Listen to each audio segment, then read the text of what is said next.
Boulumafɛn sen filaw ka taa se a sen sababu ma ni o bɛ tali kɛ moto ani katakataniw n'a ɲɔgɔnna wɛrɛw la olu bolili k'a sɔrɔ bugunatigɛ sɛbɛn foyi tɛ o la ni a bɛ wele ko plaque d'immatriculation kɔlɔlɔba de bɛ o la jamanadenw kan ani forobakana kan o de la minisiri min bɛ an ka jamana siraba taa ka segin ko ani minɛnkow bɛɛ lajɛlen kunna madame Danbele Maduna Sisɔgɔ a ko k'a bɛ wele bila moto sen filatigiw sen sabatigiw ani katakatanitigiw ma aw minnu bɛ n'i k'a dɔn k'a fɔ aw ka bolimafɛn ninnu ma bugunatigɛ ni a bɛ wele ko numéro d'immatriculation o ma sigi a kan aw ka fɛɛrɛ kɛ ni ka aw ka sɛbɛnkow bila sen ka joona yaasa ka se k'aw ka bolimafɛnw ka olu bugunatigɛ kɛ o baara ninnu bɛna daminɛ ntɛnɛndon juin kalo tile 15 san 2026 yaasa o baaraw ka sira sɔrɔ minisiriso a ka cakɛda ɲɛmɔgɔyasoba min bɛ ni o ɲɛsinen bɛ siraba taa ka segin kow ma ni a bɛ wele ko direction générale des transports ale ni a bolofara minnu bɛ marabolow ni sigidaw bɛɛ lajɛlen kɔnɔ u kɛmɛ ni ka fɛɛrɛw bɛɛ sigi sen kan mun kosɔn ka se ka ninnu baara ninnu daminɛ k'u kɛ ka se u dan na sabula bolimafɛn sen fila ani sen saba ka taa se katakataniw n'a ɲɔgɔnna wɛrɛ ma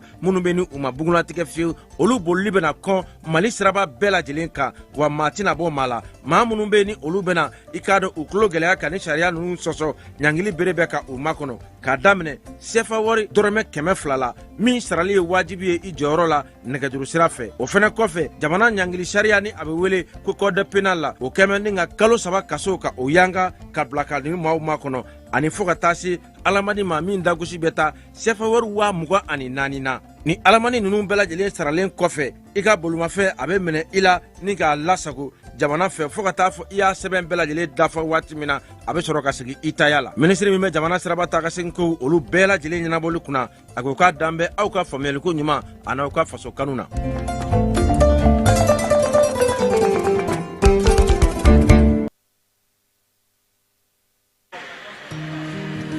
Dugukɔnɔna sigida dɔ la bɛɛ b'i ci la nka baara o baara kɔfɛ laɲini dɔ bɛ yen laɲini min bɛ kɔlɔsili walima bololabila ko fɔ Fatu filɛ nin ye a bɛ baara kɛ BTP de la a ye baara kura dɔ boloda k'a sɔrɔ a ma ko fɔ EDM mɔgɔw ye o nana ni mun ye kuranfili dɔ tigɛra sigida kelen bɛɛ bilala dibi la Fatu ta ye bololatigɛ dan ye wa a damaja mɔgɔ si la nin ye Mamadu ye taxibolila don k'a to mɔbiliboli la a ye kuran poto dɔ gosi k'a kari a ma boli wa a ye EDMSA ka centre d'appel wele a ka nin kɛwale ɲuman in b'a to ka sara wɛrɛ tɛna bɔ a la Mamadu ye fasoden ɲuman ye wa a jan bɛ bɛɛ ka lakana la nka bɛɛ tɛ nin hakilina ɲuman in sɔrɔ Isa filɛ nin ye a bi ka kɛ komi a bi baara dɔ la k'a sɔrɔ a bɛ ka kofere électrique fil de bɔ ka t'u feere kuranko la fɛn bɛ jate kan ka minɛ an kana kɛ Fatu ni Isa ɲɔgɔn ye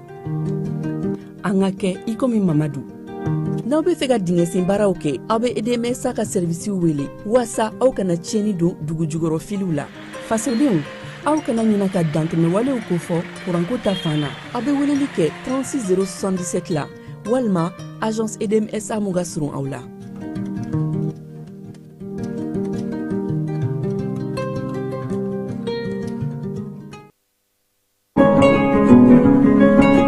Rentrée académique 2026-2027, votre avenir commence ici. Chers étudiants, nouveaux bacheliers, professionnels du secteur public et privé, l'Université africaine franco-arabe UPAFA a le plaisir de vous annoncer l'ouverture des inscriptions pour l'année académique 2026-2027 en licence, master et doctorat. Rejoignez une institution engagée dans l'excellence académique,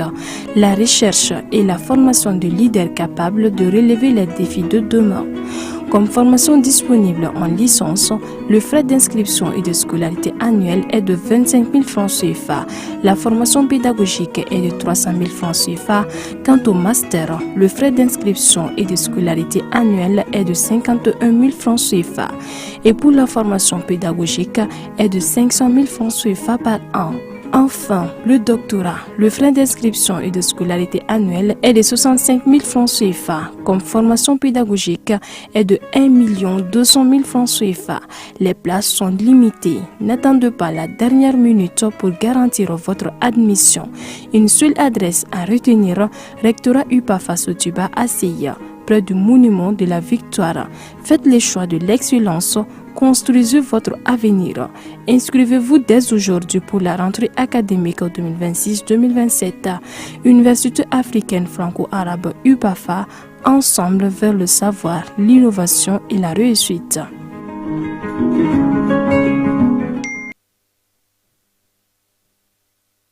Funteni ani kurantige ka fura sɔrɔ o la a fɔ Emicom SRL yaasa i ka se k'i yɛrɛ tɔgɔ la kuran sɔrɔ i bolo su ni tile. Emicom SRL nalen no kana wasa kɛ kiti min bɛ n'o bɛ tali kɛ éclairage la o b'u bolo ventilateur ta b'u bolo téléphone ni radio ka taa fara min ye batterie lithium kan min tɛ ban fewu su tile kara min ye ka taa minɛn ninnu sigi i fɛ yen o baarakɛlaw fana b'u bolo sɔngɔ o damatɛmɛ jalen no fantan ani naani bɛɛ lajɛlen fɛ min ye yɛrɛ tɔgɔla kuran ye su ni tile kuru kara a fɔ Emicom SRL n'i b'a fɛ k'u sɔrɔ sa nɛgɛjuru sira 84 63 95 ani 5 ani 30 i bɛ se k'o dasi Mali fantan naani bɛɛ lajɛlen fɛ u bɛ yen fana u jabalaba Bakɔ Jikɔrɔ ni Bamakɔ kɔnɔna na bureau bɛ u bolo Kucalakaw fɛ yen Segu Sikaso min ye Kulukoro ye Kayi Nɔnsɔnbugu ani Mali fantan naani a fɔ Emicom SRL.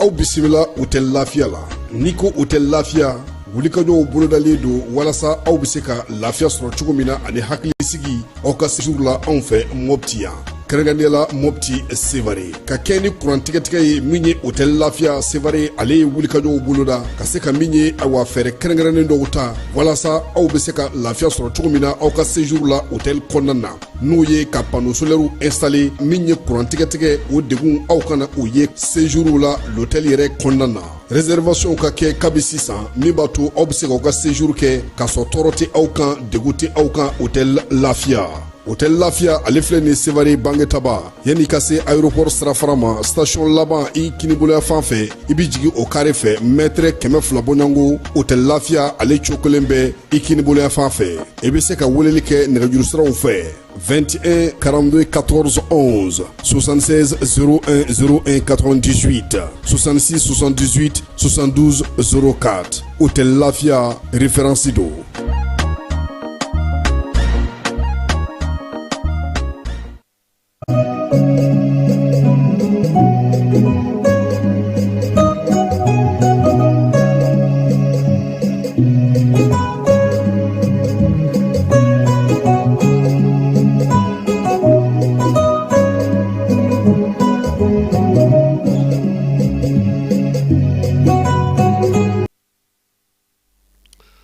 An filɛbaw ani an lamɛnbaa cɛ ana muso denmisɛn ni maabakɔrɔ aw bɛɛ lajɛlen aw ni ɲankuma bi ye tarata ye min ye juin kalo ale tile 23 ye bi ye san 2026 k'aw bɛɛ lajɛlen fo k'aw bɛɛ lajɛlen waleɲuman dɔn Sajolakaw an b'u fo k'u waleɲuman dɔn Sajola denmisɛnnin minnu tun bɛ Vienna la a dɔw y'an wele kunungo k'anw ɲinɛ n'olu kɔ dɛ fala ye k'an ye sɛgɛn kɛ ɲɔgɔn fɛ aéroport la Tumutu yanni an ka avion sɔrɔ ani an ka minɛnw pesé yɔrɔ n ko tiɲɛ na n ko tiɲɛ don Sajolakaw an b'u fo u tun bɛ Kayi turupu fɛ an b'u fo k'u waleɲuman dɔn Seydou Sako k'ale fana fo Jalafarakaw fɛ monsieur le maire ale ni Jalafara dugu bɛɛ lajɛlen ni Sajola bɛɛ lajɛlen ka Kayikaw bɛɛ lajɛlen fo sɔgɔmada in na ani Koɲɔkarikaw o y'an balakaw ye an b'olu fana fo k'u waleɲuman dɔn Sidiki Buhari ANP kɔnɔna na k'a fana fo min ye Amadou Gassama ye ale bɛ domaine na monsieur le ministre Thierno Oumar Assi Diallo le jeune k'a fana fo k'a waleɲuman dɔn Siriman Bachili monsieur le maire k'ale fo Jaba Sidibe Fulamuso an b'a fo k'a waleɲuman dɔn a n'a ka denbaya bɛɛ lajɛlen Sori Kɛmɛso Bayiba mairie district kɔnɔna na min ye Buwajɛkaw ka dangele ye Madu Kokayina k'an b'a fana fo k'a waleɲuman dɔn a n'a ka denbaya bɛɛ lajɛlen ko baara ko a taa cogo ka ɲi kosɛbɛ alisa k'u ka dɔ fara cɛsiri kan sɔgɔmada in na baki daminɛli o kɛra Bamakɔ ya lycée Baminata Diallo la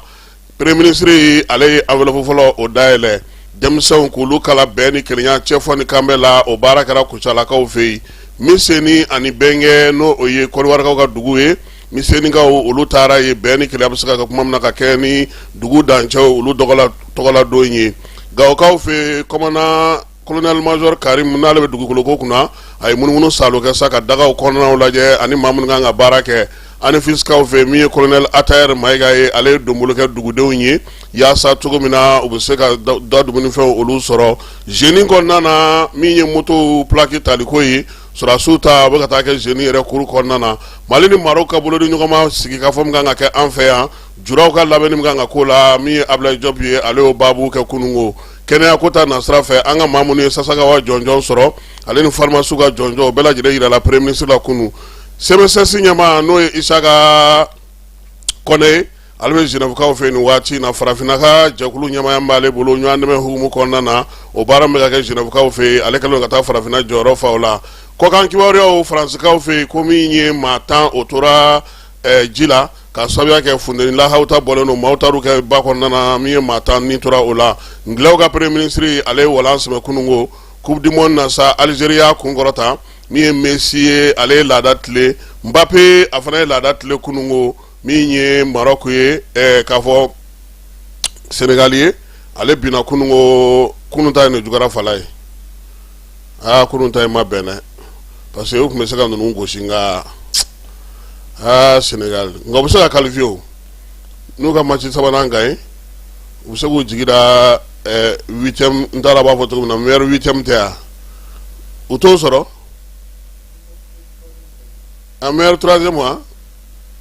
8 équipes de ti ta meilleur 3e de bɛ ta 16 o bɛ kɛ 8 de ye sa kɛ k'a tɔ dafa ayiwa an ka dugawu kɛ u ka bɔko laban na sa Faransi jɔn yɛrɛ dasi kunungo o tɛ Irak de ye o fana ma nɔgɔn dɛ maa ninnu fana pasa jalen dɛ sanji ye u ton da k'u nan da kunungo sɔɔni sisan nin baabu bɛɛ lajɛlen bɛna na walawala aw ye Jani ale sanfɛla la.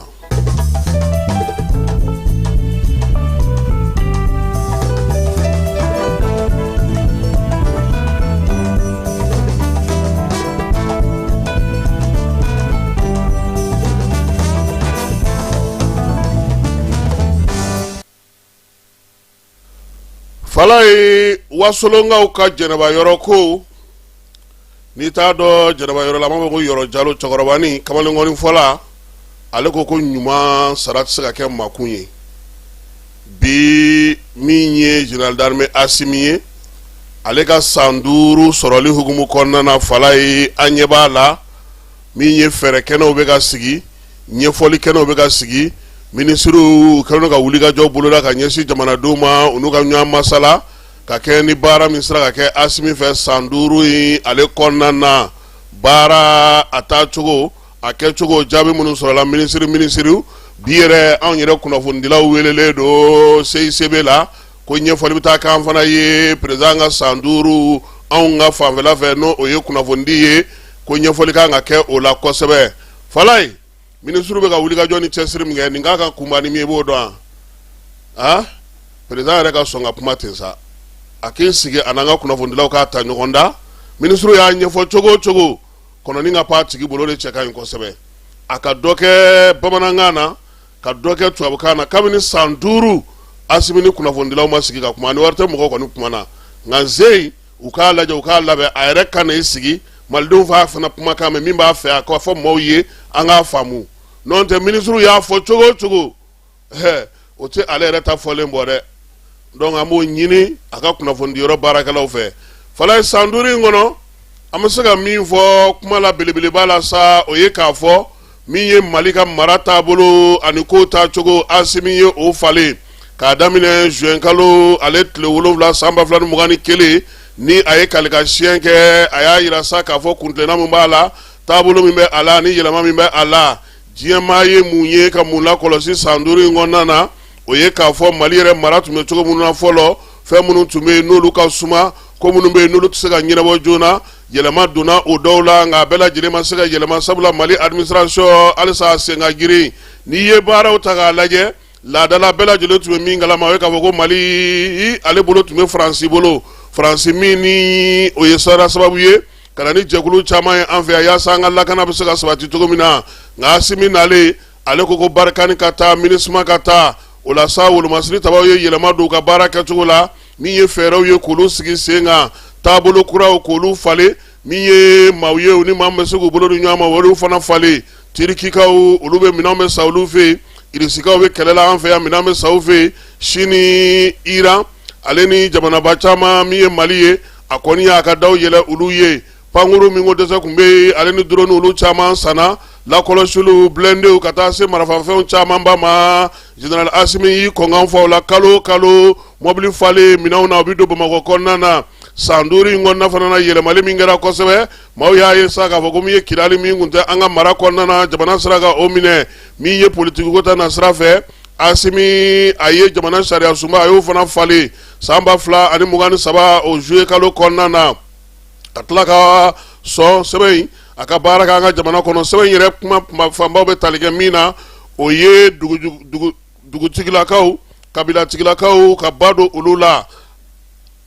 an ka kanw fana ka ba don o fana na nin bɛɛ lajɛlen kɛrɛfɛla fana min ye an ni jamana y'o cɛ sira ɲɛnabɔ k'o taabolo kura falen o sinsin bereba nana kɛ mun ye o ye AES sigili ye sen kan an ka jamana kɔnɔ jɛkulu min don sa Mali Burkina ani Niger u y'u kalikan kɛ sa yaasa u ka wolomasiri taba bɛ se ka baara kɛ cogo min na san 5 in kɔnɔna na min ye jamanakuntigi Asimi ye a ka yɛlɛmaw taara sira wɛrɛ minnu fana fɛ kosɛbɛ ni maaw y'o la kɔlɔsi a yɛrɛ ko k'a bɛ jɛ a tɔgɔla musaka mun kɔ ka kalansow kurakuraya balontanterew k'olu la kurakuraya min ye panneau solaire ye k'olu ta k'o di dɔgɔtɔrɔso la dɔgɔtɔrɔso 15 k'o jɔli boloda jibondow k'o se fo 500 ani kɔma k'o walankata fan bɛɛ lajɛlen fɛ nin bɛɛ kɛrɛfɛ min ye dunko juguya ni yuruguyurugu kɛlɛli sariyako ta na sira fɛ o fana sigira sen kan code pénal ni a code procédure pénale nominali sɛbɛn ani jalakili sɛbɛn dilanliw ka tila ka sariya sun kɔnɔna sa ka sariya tigɛdon k'olu fana caya o baaraw sigira sen kan jamana musaka la kɔlɔsili hukumu kɔnɔna an ka sɔrɔ ka se ka k'an ta ye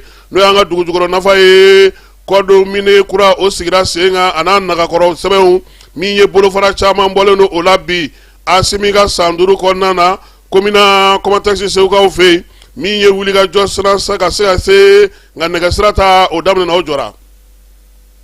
o baara kɔni daminɛna o jɔra halisa an t'a dɔn terrain yɛrɛ bɛ fan min fɔlɔ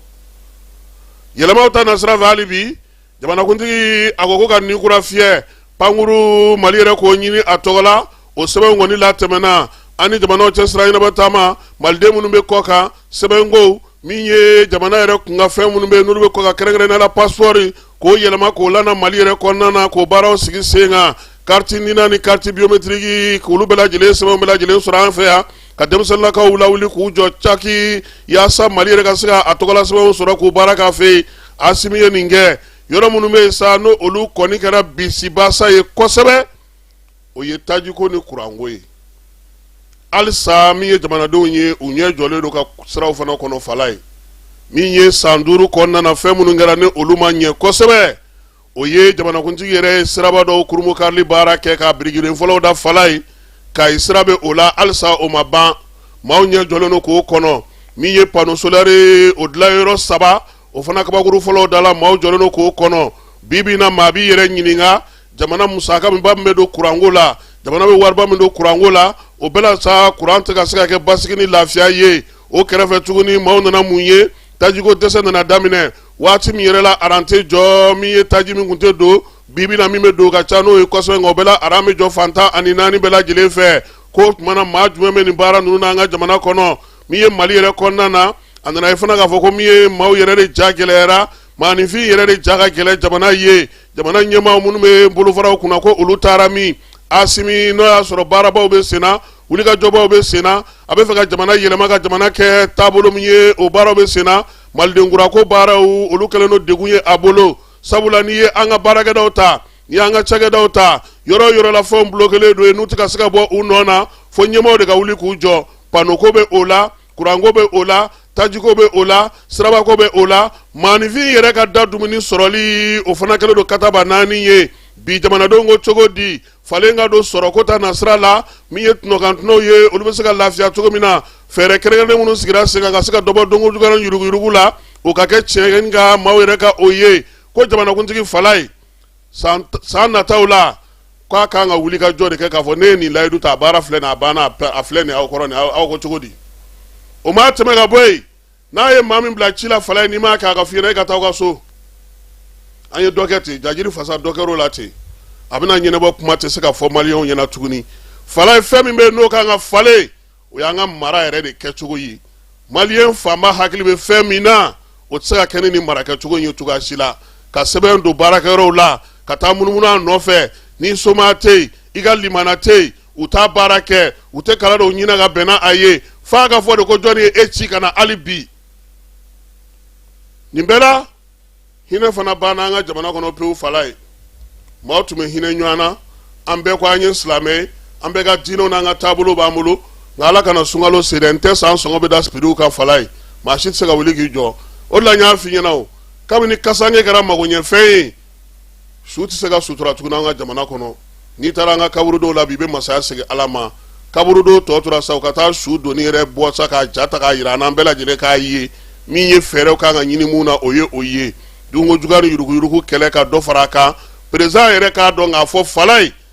jamana in n'i ye maa ci i b'a ɲininka i b'a lakɔlɔsi premier ministre ka wuli k'i jɔ ministre fana ka wuli k'u jɔ directeur ka wuli k'u jɔ n'u b'a fɛ jamanadenw sago ka sɔrɔ u kana t'u ka bureau kɔnɔ san nataw la dɛ sabula maaw sigilen don ka mun kɔnɔ fɛn caman na olu dɔw bɛ olu ma ɲɛ sɔrɔ hali bi i n'a fɔ kuranko i n'a fɔ tajiko i n'a fɔ tanikasegiko i n'a fɔ sirabako an ka jamana kɔnɔ hali n'o y'a sɔrɔ baara caman fana kɛra ni maaw ɲɛ bɛ se ka jɔ minnu na bi bi na an ka jamana kɔnɔ na san 5 tɛmɛnen na fala ye ko an welelen don bi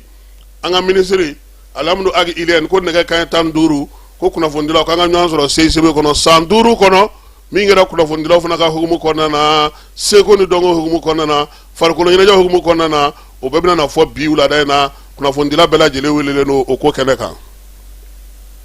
Dugutigi ni wari dafara e passe d'a kan ka sira di ne ma. Sunkalo e kunkolo a tɛ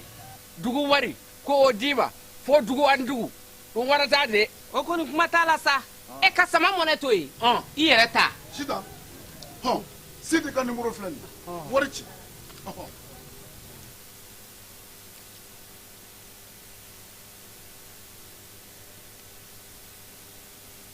Wari sera.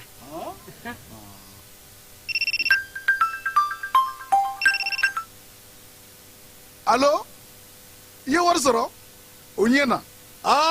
tiɲɛ yɛrɛ la ko ni sama bɛ maa min ɲɛ ko n komi t'i gosi. Ngonga Sama mɔnɛ i yɛrɛ ta a sɔngɔ ka nɔgɔn ni Mali wari ci sira bɛɛ ye dépôt ye fu ye wari bɛ ci fu ni application ye wa bɔsara ye musaka fitinin ye sama mɔnɛ ji ni courant bɛ sara n'a ye crédit bɛ ta n'a ye sanni feere bɛ kɛ n'a ye sama mɔnɛ nin y'anw maliyɛnw ta ye a y'a si filɛ ka nkalon bɔnda. bɛɛ lajɛlen ma aw minnu b'a fɛ ka voyager k'a sɔrɔ a ma degun sɔrɔ a ka voyage kɔnɔna na compagnie de transport Somatra u y'a kanu ka na ni kari kura caman ye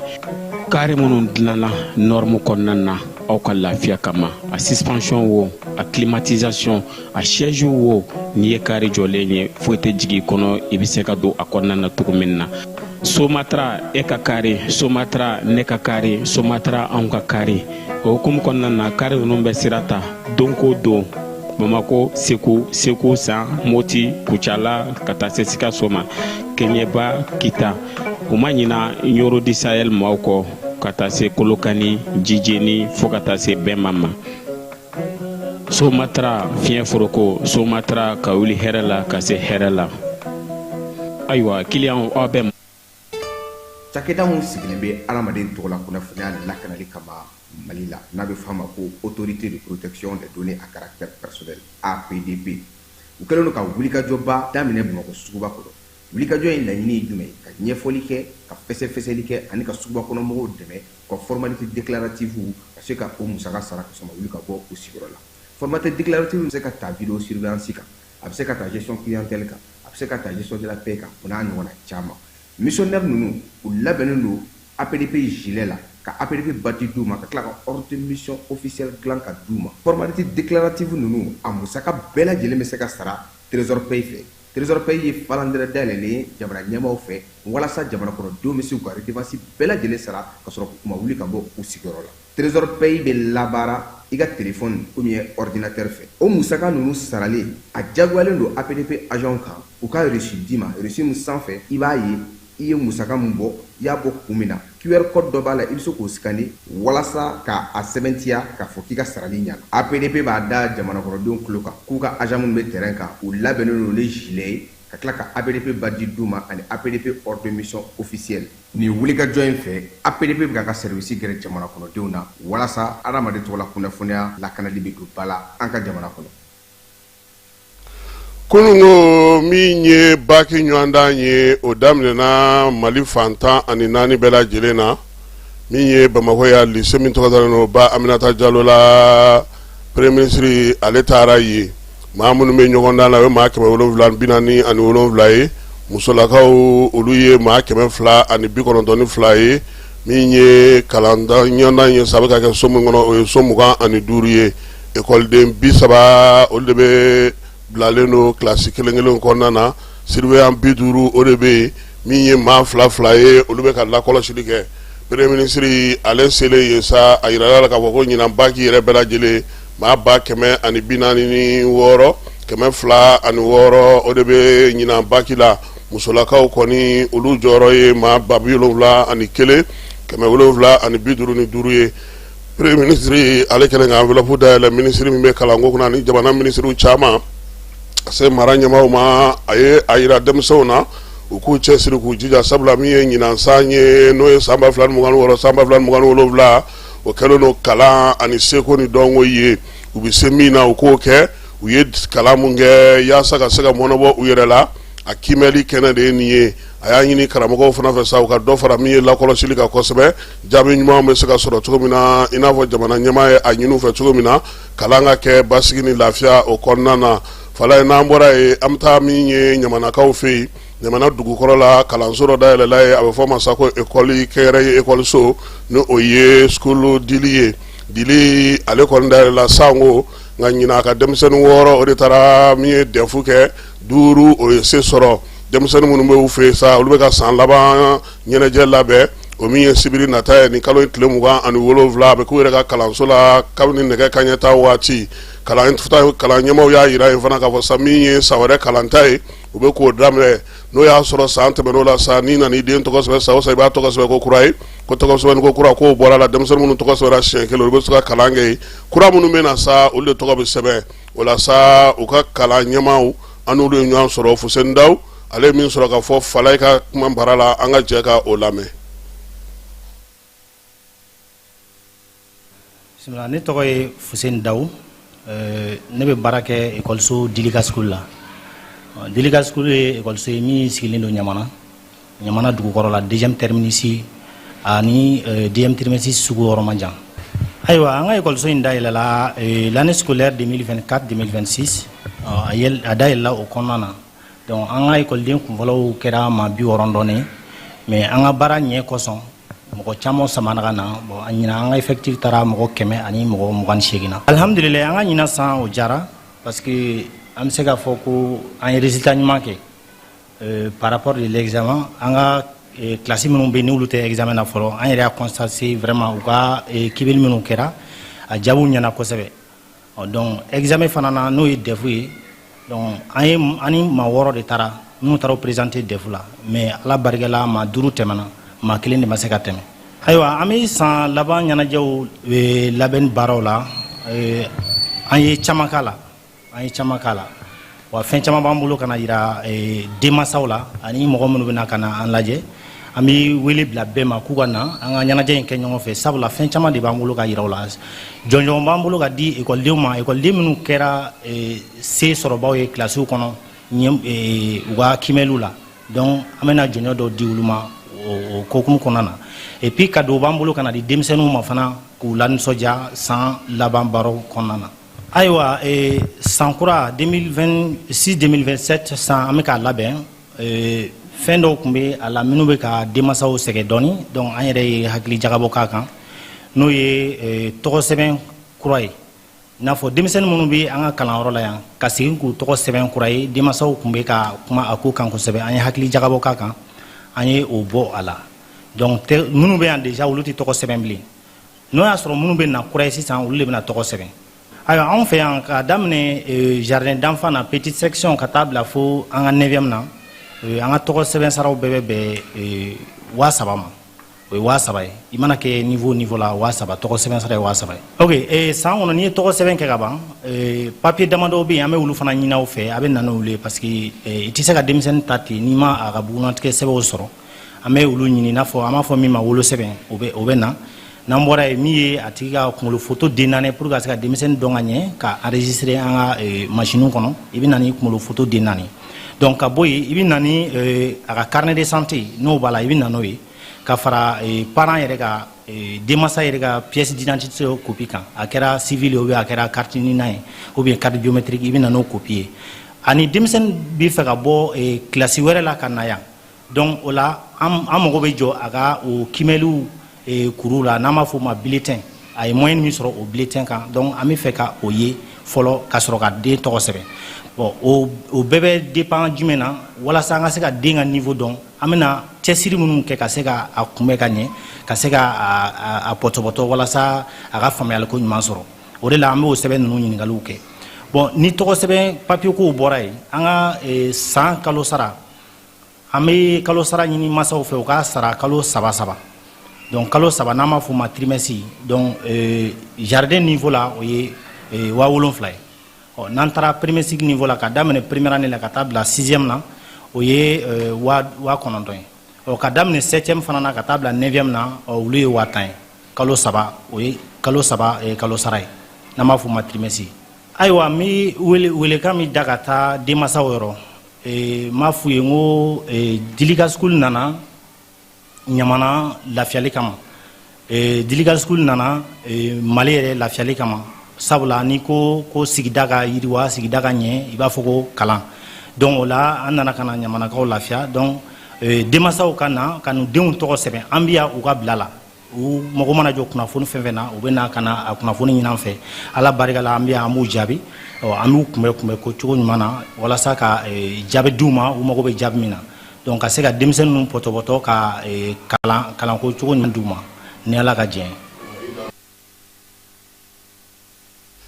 Ayiwa n'an bɔra ɲamana dugukɔrɔ la Dilika school kɔnɔna na an bɛ taa Gawokaw fɛ yen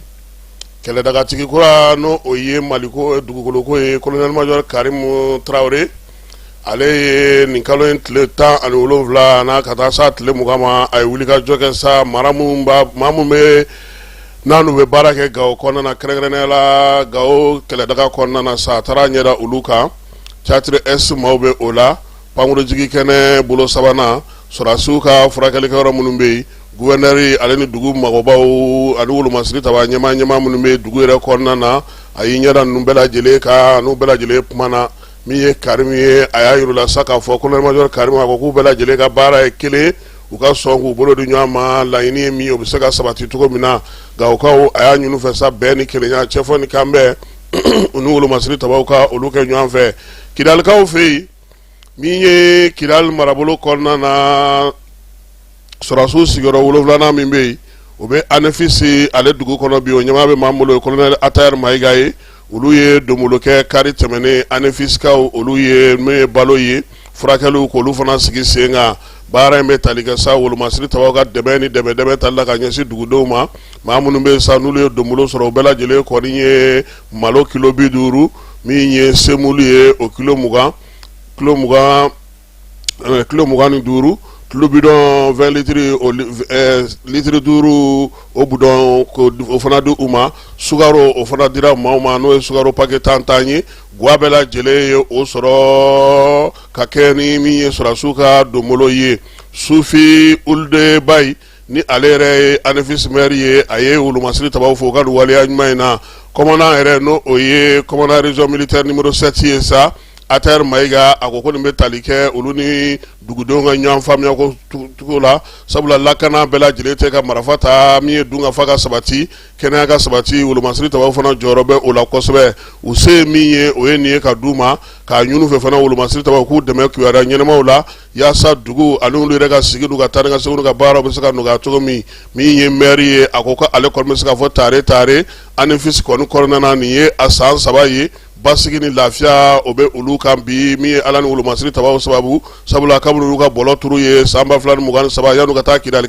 la u bɛ o cogoya min na o lakana bɛ olu kan bi halisa anifisi ale kɔnɔna na halisa sɔrɔsilakaw ka gun ka fala ye moto k'olu plaki tali kɛ sa jeune direction olu ta taara kɛ kɛrɛnkɛrɛnna jeune yɛrɛ kuru kɔnɔna na sɔrɔsi minnu bɛ yen n'olu bɛ jeune kɔnɔna na sa ɲininen n'olu fɛ moto sen 2 ni sen 3 bɛ minnu bolo sa u bɛɛ lajɛlen ka na yaasa u bɛ se ka plaki ta cogo min baara in kɛli hukumu kɔnɔna na sa minisiri Madina ka ɲɛmaa dɔ minisiriso maa dɔ taara yen ka ɲɛfɔli k'u ye sa baara kan ka kɛ cogo min na i n'a fɔ jamanaden tɔw bɛɛ lajɛlen bɛ ka kɛ cogo min na 2,400 sarali o ye diyagoya ye delili to o la fiyewu min ye résidence ye o sɛbɛn fana ye diyagoya ye biométrie fana ye diyagoya ye wa min ye sɔrɔdasi ye o ka bila o kunna k'a fɔ olu de kan ka kɛ misali ɲuman ye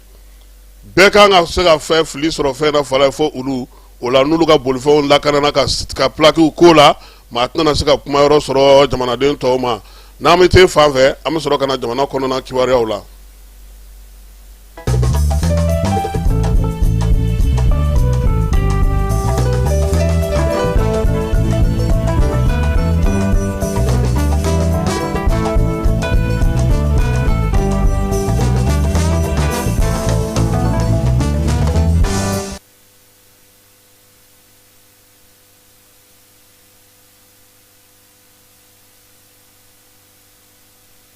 Arukaw fɛ min ye dugujukɔrɔmugu ye o kɛra mobilitigi dɔ sata ye kalo tile 21 Yuwaru duguladen dɔw ye kibaruya min fɔ k'a yira sa k'a fɔ ko min ye camion dɔ ye ale kɔni kun bɔtɔ don Moritanikaw fɛ k'i kunda Yuwaru dugu kan waati min na camion kɔni sɔrɔla sa a nana yɛlɛ dugujukɔrɔmugu de kan ka pɛrɛnni a ye min ye chauffeur kɛ ale ni passager dɔw olu kɔni fatura prantikɛ ale jogina u y'o ta ka taa n'o Yuwaru dugutɔrɔso la yaasa a bɛ se ka furakɛ cogo min na min ye jamana ɲɛmaa minnu bɛ Yuwaru kɔnɔna na u y'a ɲini dugudenw fɛ sa u ka basigi o kɛ u taala nin waati dɔ k'u kɔlɔsi fɛn o fɛn bɛ yen n'u m'a faamu u k'a ɲɛfɔ finitigilakaw ni jamana dugu ɲɛmaaw ye fɛɛrɛ bɛ se ka sɔrɔ a la cogo min bɛn ni kelenya cɛfɔ ni kanbɛn min ye denmisɛnnin ɲɛmaaw ye k'olu dege o baara la Kucala ale y'o fɛɛrɛ sigi sen kan bɛn kelenya ni lakana sibiri tɛmɛnen maa 50 denmisɛnninlakaw la olu y'o kalan kɛ Kucala marabolo kɔnɔna ka dɔ fara u ka dɔnniya kan u se cogo min na k'u cɛsiri baara in sigira sen kan sa Mali gouvernement UNESCO FINIAPU ale ni PNUD ale fɛ Kajolo Miseni marabolo kɔnɔna na Misenikaw fɛ yen Miseni Falaye n'i bɛ Miseni i bɛ se ka Côte d'Ivoire téléphone ci i bɛ se ka Côte d'Ivoire télé lajɛ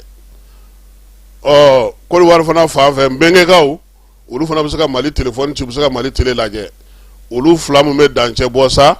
maliyɛnw olu de kɔni ye ɲɔgɔn cɛ sa ka taa min ye Misenikaw olu de ɲɔgɔn cɛ sa ka taa min ye Mbengekaw fɛ yen yaasa u bɛ se cogo min na ka taa kuma ɲɔgɔnya kɛ dancɛw baara bɛ se ka kɛ cogo min na laadalaw bɛ baara minnu kɛ ɲɔgɔn fɛ taa ni ka seginw bɛ se ka nɔgɔya cogo min Côte d'Ivoirekaw ni Malidenw bɛɛ lajɛlen u y'o baara kɛ Gadanakaw olu fɛ yen Côte d'Ivoire dugukolo kan babu kɔni kɛra sa bɛn ni kelenya cɛfɔ ni kanbɛn bɛ se ka sinsin cogo min na jamana fila ni ɲɔgɔn cɛ baara ninnu bɛɛ lajɛlen bɛ tali kɛ sa jamanaw dancɛ tɔgɔla don min sigilen don farafinna kɔnɔna na o ɲɛnamali hukumu kɔnɔna na Mali ale délégation ɲɛmaa tun bɛ maa min bolo o ye Kajolokaw ka préfet ye Bakari Joma Jakite ale de tun bɛ Mali délégation ɲɛmaa Mbengekaw olu fɛ yen Banamba denmisɛnnin minnu kɛra ɲɔgɔnte ɲamada ye san kɔnɔna na donbolo taara kɛ olu ye f'u ka du kɔnɔna na kununko ntɛnɛn min ye kapu ɲɛmaaw ye u y'a yira sa k'a fɔ ko denmisɛnnin caman de bɛ minnu ye kalan kɛ fo ka kalan dɔn ka lakari préfet n'o o ye Banamba préfet Falaye ale muso ye Fatou Daw Jasana ale yɛrɛ tun bɛ délégation in na min ye foli ni talini ye sa k'o ta k'o ɲɛsin Sɛki Hamala boli ma ale min kɛra premier ye u ka marabolo kɔnɔna na ni a ka kuru bɛnna 17 buruburu 8 ma Umaru Kulubali n'o kɛra filanan ye o ta bɛnna 16 buruburu 57 ma Nusa Jɔndɔn kɔni taara ka d'u ma ani Bunyamasegu ni Musakaw k'u k'u cɛsiri hali bi Falaye an tɛ se ka bɔ Banamba n'an ma dugutigi fo Mbelenge Sɛnpara cɛkɔrɔba ɲuman an ka foli b'a ye a n'a ka kankɔrɔsigiw bɛɛ lajɛlen Banamba n'a Lamini n'a Tɛnkudugu n'a Bolomadadugu k'a bɛɛ lajɛlen fo Mbelenge sababuya la Madina Sakokaw olu y'anw ka yɔrɔ ye ani Bɔrɔn an b'u bɛɛ lajɛlen fo Banamba mara la Falaye an ye zole da nin bɛɛ la ani Usmani Si décentralisation ma 12 fili la kuma min na o y'a sɔrɔ dugu ninnu ka di nka bi k'u sɛgɛnnen don Mbelenge an b'a fɔ k'a Sɛnpara dugutigi ɲuman n'o Falaye Banamba kɔnɔna na Korokaw fɛ yen sɛnɛkɛlaw ale ni maa minnu bɛ yen n'olu sigiyɔrɔ bila olu bɛɛ lajɛlen jɛra sa k'u bolo di ɲɔgɔn ma ka don in n'o o ye maa minnu y'u sigiyɔrɔ bila olu tɔgɔla don ye k'o ɲɛnɛmaya korokaw fɛ yen baabu in ye tali kɛ mun na sa a yɛrɛ k'a fɔ Fala ye n'a ma ɲɛ k'i kɔni y'i sigiyɔrɔ bila i nana yɔrɔ min ye ne bɛ k'i sigiyɔrɔ ye o la sa mini tracteurs ale ni semoirs sɛnɛkɛminɛnw o taara ka di ninnu ma koyi taari 9 o fana labilar'u ye dugukolo la k'u ka baara kɛ samiya in kɔnɔna na Fala ye tiɲɛ don i y'i sigiyɔrɔ bila o man ka to i k'i sen fila da i bolo kan k'i sigi ka dɛmɛw dɔrɔn kɔnɔ u y'a yira sa k'a fɔ ko ni Ala sɔnn'a ma nin sɛnɛ jaabi o tɛna dogo maa si la baara in ye tali kɛ don kɛnɛkɛnɛ min sigilen don maa minnu kɛlen don k'u sigiyɔrɔ bila dɛmɛ bɛ ta ka d'u ma o ye tiɲɛ ye nka min ye korokaw ta olu y'a yira sa k'a fɔ k'u bɛ baara kɛ diɲɛseleke naani tɔnjɛkuluba min bɛ yen sa a n'a bolofara minnu bɛ Koro mara la Koro yɛrɛ duguladenw ka taa se Baɲankarakaw ma sa Burukina ni Mali olu bɛɛ lajɛlen maa minnu y'u sigiyɔrɔ bila Fala ye nin kɔni taari taara ka d'u ma a yɛrɛ sa k'a fɔ ko min ye maa 3,336 ye o de ye Burukina ka ye min bɛ an ka jamana kɔnɔna na ka kɛ ni juin kalo tile 16 ye olu kimɛra ka bɛn n'o ye a yɛrɛ sa k'a fɔ ko dɔ kɔni bɔra la sabula 4,257 kun don kɔsa in na dɔw kɔni y'u sigiyɔrɔ bila k'u kunda Bankas Moti Segu Sikaso ani dɔw yɛrɛ segira ka t'u yɛrɛ ka jamana kɔnɔna na bi na fana ko min fana korokaw fɛ yen dugu wɛrɛw bɛ yen cercle yɛrɛ kɔnɔna na dɔw taara u jabala sigi ye o de y'a to dɔ bɔra jamana Koro dugu kɔnɔ yaasa ka se ka nin ko in kɛ ka ɲɛ sa ACR kɔni y'a yira sa bɛn ni kelenya minisiriso ka wulikajɔ bolofara minnu bɛ yen cɛsiri minnu bɛ ka kɛ bi ni nin nana fara a kan ka se ka to ninnu ka sɛnɛ kɛ kosɛbɛ o bɛ ɲɛ wa o bɛ fo bɛɛ lajɛlen la bɛɛ lajɛlen ka laɲini ye o ye kɔkan kibaruyaw yanni an ka don olu la min ye an ka jamana kɔnɔna na kibaruya damadɔ bɛ yen an b'olu fana da maaw olu tulo ka hali bi Jani ale sanfɛla Fala ye premier ministre ale jabala la kɛnɛyako ta na sira fɛ sa min ye général de Abdoulaye Mayiga a ye maaw bisimila maa minnu ye jɔnjɔn sɔrɔ kɛnɛyako hukumu kɔnɔna na colonel major Asaba Jalo no ale ye an ka kɛnɛya ministre ye ale dar'u ka ka na ni u ye maa kofɔlen ninnu ye Bangonikaw ka Asakoba maaw ye Asakoba yɛrɛ ɲɛmaa n'o ye Amadu Watara ye ale ni professeur Akori Ignan olu nana sa ka n'u ka sasakawa jɔnjɔn min sɔrɔla diɲɛseleke naani kɛnɛyaso ka jɛrɛ 79 na Genève sisikaw fɛ yen u nana ka na o jɔnjɔn yira premier ministre la maa filanan minnu y'u ka jɔnjɔn yira sa o ye muso ye muso min ni ale ye ɲinini kɛ kɛnɛyako ta nasira fɛ ni ale ye jɔyɔrɔ fɔlɔ fana sɔrɔ sɛgɛsɛgɛli ni ɲinini na pharmacie ko ta nasira la jɛrɛ 25 min kɛra Tchadikaw fɛ yen ni diɲɛ bɛɛ lajɛlen ye ɲɔgɔn sɔrɔ yen Mali a ye o jɔnjɔn fana ta min ye an ka maliden ye bi na ni o ka wulikajɔ n'u ka cɛsiri fana bonyana farafinna pharmacie ka ko hukumu kɔnɔna na ale kɔni taara sa ka kɛ Isfarma o président ba ye farafinna kɔnɔna na o ye docteur Suel Mulayi Aidara ye ale fana nana jɛrɛ in kɛnɛ kan premier ministre y'u bɛɛ lajɛlen fo k'u waleɲuman dɔn k'a yirula sa k'a fɔ ko Mali kɔni ka kuntilennaw ko u b'olu dɔn cɛsiri ni baara timinanja k'a kɛ maliden ɲuman ye ko o kɔni de ka di jamanakuntigi ye bi na kuma tɛ kalan ani dɔnni a kɛlen don ka ba don o la kosɛbɛ CBSS directeur n'o ye caisse malienne de sécurité sociale ye Isaka Kone ni waati na sa ale bɛ lajɛba kɛnɛ kan min ye Genèvekaw fɛ Suisse ɲɔgɔn dɛmɛ jɛkulu minnu sigilen don sen ka sa farafinna n'olu y'u wasa don ale la ko ale ka kɛ ɲɛmaa ye farafinna tɔgɔ la ale kɔni taara o kɛnɛ de kan nin lajɛba in kɛnɛ kan min ye baara ɲɛ sa a kɔni bɛna tali kɛ kalo 6 mun tɛmɛna sa jɛkulu ninnu kɔnɔna na Isaka ale na kɔmasegi kɛ o la min ye fɛɛrɛ kɛrɛnkɛrɛnnen minnu sigilen don ani kuntilenna kura ni fɛn minnu bɛ yen n'olu bɛ se ka dɔ fara ɲɛɲiniw ni taaɲɛw kan sa maaw ni fɛnw dɛmɛ ni ko hukumu kɔnɔna na kanam ni CBSS n'a ɲɔgɔnnaw kɔnɔna na baabu bɛna tali kɛ o la Genèvekaw olu fɛ yen Fala ye n'an bɔra yen an bɛ taa an ka jamana ni jamana cɛ sirannabɔ minisiriso kɔnɔna na labɛn bɛ sen na sa Bamakɔ yɛrɛ kɔnɔna na yan n'Ala sɔnna ma Mali ni Maroc olu ka lajɛba a bɛ fɔ o ma ko grande commission mixte o kan ka sigi sen kan kunungo kalo tile 22 Ablaye Diop ale y'a yira sa k'a fɔ ko jɛrɛ in senfɛ juraw fana kan ka ɲɔgɔn sɔrɔ grande commission mixte Mali ni Maroc o ye tiɲɛ ye nka min ye an ka juraw ye olu fana kan ka sugu bulonba dɔ sigi o ko hukumu kɔnɔna na yaasa ka se ka o ɲɛdɔn sa Musa Galabu n'a ka maaw olu welela ka na a yirala k'a fɔ ko Marocaw yɛrɛ kun ye cidenw bila ka na baara in bɛ se ka kɛ ka ɲɛ cogo min na jura minnu bɛ na olu da ka dɔn Mali tɔw fana ka labɛn bɛ cogo min na Mali yɛrɛ bɛ se ka ye ka ɲɛ cogo min na nin kɛnɛba in kan baabu ye talikow la min ye Diop ye a y'a ɲini u fɛ jamanakuntigi ale ka laseli hukumu kɔnɔna na sa k'a yirula k'a fɔ u k'u jija lajɛ in ka se ka labɛn ka ɲɛ Mali ani tɔgɔ duman ka bɔ a ko la wa k'a to fana min y'an ka juraw ye u ni marokuka dɔ ka se k'u bolo don ɲɔgɔn bolo kɛnyɛrɛye ko ta na sira fɛ yɛlɛmaliw ale ni falenfalenw ta na sira fɛ jamana bɛ se ka nafa sɔrɔ o la cogo min na an bɛ te fa fɛ an bɛ sɔrɔ ka na min ye kɔkan kibaruyaw ye olu dili la.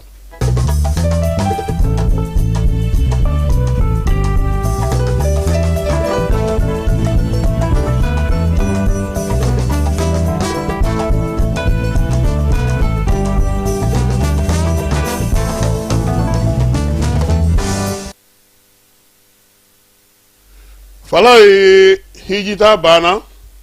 kimelu be sena fan bɛɛ lajɛlen fɛ Air Burkina ale cilen min bɛ an fɛ yan n'o o ye Sanogo ye Sanogo u kun y'a ta ka taa n'a ye Burkina Fala ye kalo kelen k'a ka taa hiji ko bɛɛ lajɛlen ɲɛnabɔ min ye ɲina hiji la Burkina Faso ale ka Air Burkina yɛrɛ maaw ta caw fo Arabie Saoudite o la u ye pankuru kɔni ye taa ko 23 segi ko 23 o de kɛ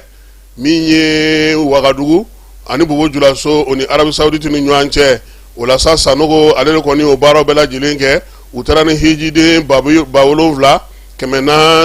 ani 69 ye hiji la k'a daminɛ Bobo Julasokaw fɛ ani Wagadugukaw fɛ baara o kɔni y'a jira sa k'u ye nimisiwasa sɔrɔ a la sango o tuma bɛrɛ sɔrɔ nka ɲina maa caman yi wasa don la ka bɔ Côte d'Ivoire ka bɔ Burkina hali ka bɔ Mali yɛrɛ kɔnɔ min ye sikasokaw caman ye u taara Air Burkina fɛ sɔngɔko kama Fala ye min ye taa ni ka sigi k'a ɲɛna o la sa Air Burkina ɲɛmaw y'a jira sa ko min ye ka bɛɛ fo k'a fɔ bɛɛ ma ko bɛɛ ni ce barika fofo ko Ala ka sa wɛrɛ hiji o jira an na halisa min ye kɔkan kibaruya la an bɛ to Burkinakaw fɛ Fala ye a jira la sa k'a fɔ ko kununko ntɛnɛn n'o o ye tubabukalo tile 22 ye min ye Union européenne lasigiden bɛ Burkinakaw fɛ Philippe Brochon ale welela Burkinakaw ka jamana ni jamana cɛ siranabɔ minisiri fɛ n'o ye karamɔgɔ Jean-Marie Traoré ye k'a jira sa k'u ye bɔnforola kuma fɔ ka ɲɛsin Burkina ma a n'a ka yɛrɛma hɔrɔnya ma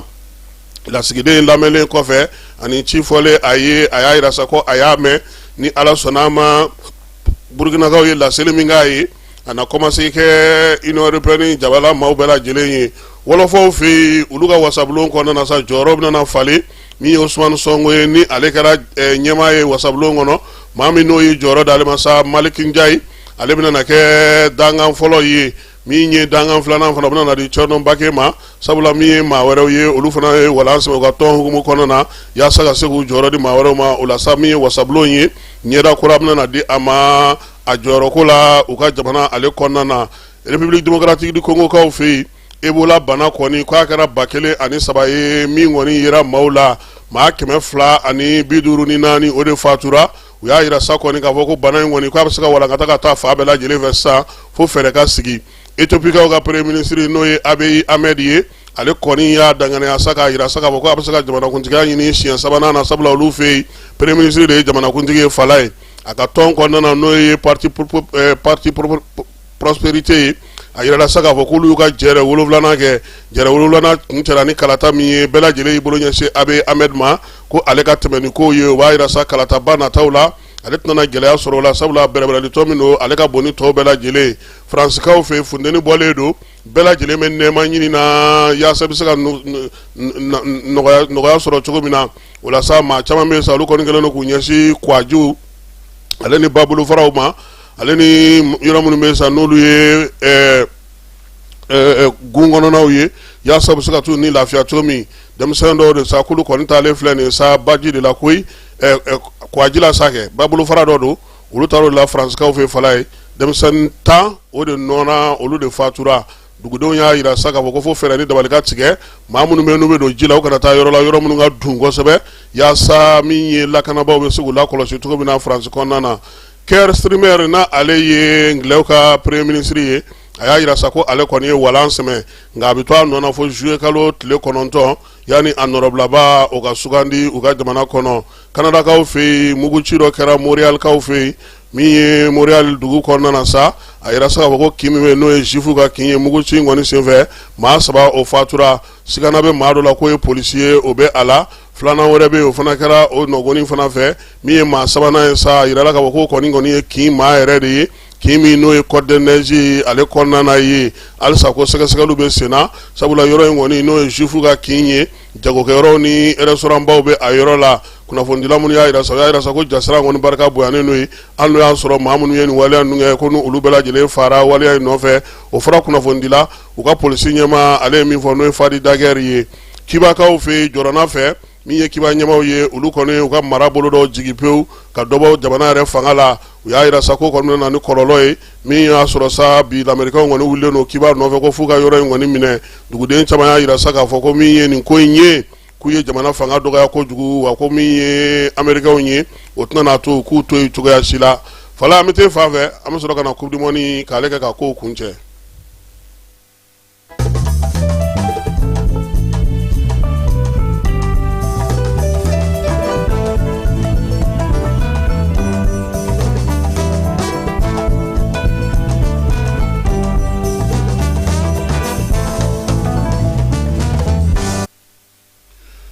Coupe du monde tile filanan hukumu kɔnɔna na jɛkulu kɔnɔna na sa jɛkulu min bɛ jɛkulu i ye Faransi ale kɔni ye Irak bati 3-0 nin bɛ kɛ Faransi ka seko filanan ye kununko ndolata in kɛra min ye 100 ba de kɔrɔla la a yirala sa k'a fɔ ko san kɔni ale cayara kosɛbɛ Faransi ale fana y'a ka biye sɔrɔ sa ka taa min ye 16e de finale la Norvège ni Senegal ndolatan dumanba a banna 3-2 la ka taa min ye Norvège ale kanu na ndolatan in kɛra New York kaw olu fɛ yen Erling Haaland ale ye celu dasi ko siɲɛ 2 min ye Senegalikaw ye sa maaw kɔni sigilen don k'u kɔnɔ sa u ka bɔ ko laban na ni Ala sɔnna a ma u ni Irak kan ka o ndolatan min kɛ min ye Algérie ye ale ye se sɔrɔ Jordan kɔrɔ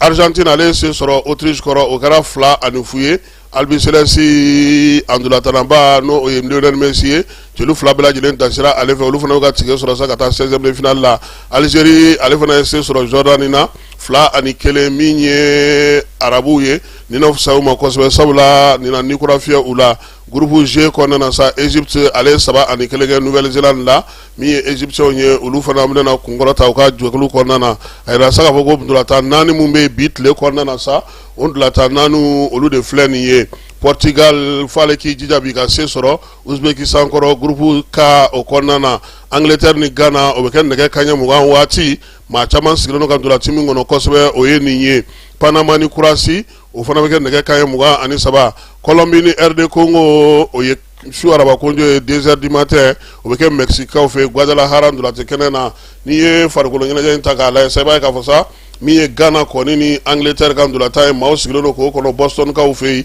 RD Congo ale fana kan k'i jija sa ka se sɔrɔ yaasa min ye taa ɲɛ bɛ se ka fisaya ma cogo min na kununko tile kɔnɔna na sa maaw hakili tora min na kosɛbɛ o ye k'a fɔ ko sariya kura kɔni donna balontan na hali ni sariya tɛ sa min kɔni bɛ yen a sariya kɔni labatoli daminɛna kununko sanba min wulila Philadelphie kaw fɛ yen Faransi ale ka ndolantan jɔna heure 2 ani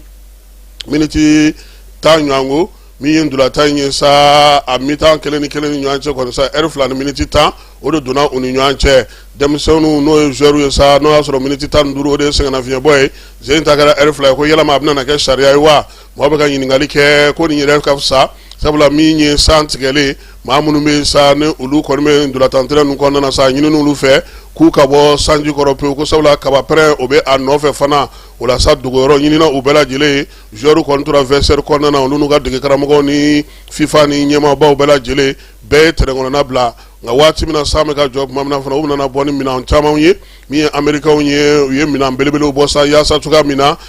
sanji ale bɛ se ka bɔ pewu balontan tɛrɛn kan balontan tɔ ka sɔrɔ ka daminɛ sa Faransi ale ka sɔrɔ k'a ka se sɔrɔ ko min ye sanji kelen ye a ye min ye Espagne fana bali ale ka se k'a ka entraînement kɛ kununko Espagnol k'a fɔra olu fana ka to ka hôtel kɔnɔ sabula sanmɛkɛru kɔni min fanga ka bon kosɛbɛ ko tun bɛna taa olu ka entraînement kɛyɔrɔ la min ye fɛɛrɛ kan ka sɔrɔ sa sabula ko FIFA ale yɛrɛ bɛ fɛ ka jɛrɛ sigi sen kan sa yaasa kɛrɛnkɛrɛnnenya la nin ko minnu filɛ nin ye sanji ko min don dɔ filɛ la nin ye ko k'a lajɛ u bɛ se ka min ye fɛɛrɛ sɔrɔ o ko la cogo min na yaasa farikolo ɲɛnajɛ fana k'i bɛrɛbɛn nin ma n'o tɛ nin sariya ninnu fɛn fɛn nin ko minnu filɛ ka kɛ nin ye olu tɛ sariya ninnu kɔnɔna na Didier Deschamps n'ale ye Faransi dege karamɔgɔ ye a ko maa tɛ se ka san bali dɛ ko ni san kɔni nana ko balontan bɛ jɔ de k'o ye diyagoya de ye ko nka k'a b'a ɲini Ala fɛ k'a ɲɔgɔnna wɛrɛ kana kɛ a Didier Deschamps o fana ka gɛlɛn dɛ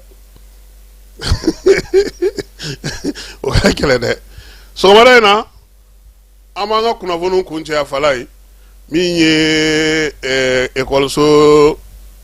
dilika maaw ye k'u fo k'u waleɲuman dɔn directeur ani Fuseni n'a tɔ bɛɛ lajɛlen ni gardien an b'u fo k'u waleɲuman dɔn n'Ala sɔnna ma sibiri don an na ye kɛnɛ k'a ye yaasa ka se ka kalankuncɛ ani denmisɛnninw ka donbolo k'olu d'olu ma badenya ani sindiya kɔnɔna na i n'a fɔ karamɔgɔ yɛrɛ y'a ɲini cogo min nka yen fala ye a sɛbɛnnen don ko maa tɛ kuma ni anglais ni français tɛ dɛ o de b'u ka kogow kan yan nɔrɔlen don kogo fan bɛɛ n'i bɛ kuma kalanso in anw kɔni ye bamanankan fɔ ye dɛ anw yamaruyara anw ka bamanankan fɔ sɔgɔmada in na Ana Jara tun bɛ yan min ye Falaye Keyita Kasim Tarawele a k'an bɛn waati wɛrɛ dugutigi ni wari dafara a ye paase d'a kan ka sira di ne ma Sunkalo e kunkolo a tɛ yen dugu wari ko o d'i ma fo dugu ani dugu ko wari t'a de o kɔni kuma t'a la sa e ka sama mɔnɛ to yen i yɛrɛ ta Sida Sidi kan filɛ nin wari ci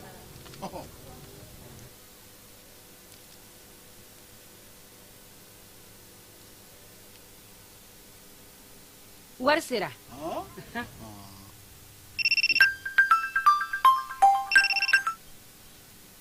allo i ye wari sɔrɔ o ɲɛna tiɲɛ yɛrɛ la ko ni sama bɛ maa min ɲɛ ko nkomi t'i gosi ngonga sama mɔnɛ i yɛrɛ ta a sɔngɔ ka nɔgɔn ni mali warici sira bɛɛ ye depo ye fu ye wari bɛ ci fu ni application ye wa bɔsara ye musaka fitini ye sama mɔnɛ ji ni kuran bɛ sara n'a ye krediw bɛ ta n'a ye sanni feere bɛ kɛ n'a ye sama mɔnɛ ni y'anw maliyɛnw ta ye a y'a si filɛ ka nkalon bɔnda dugutigi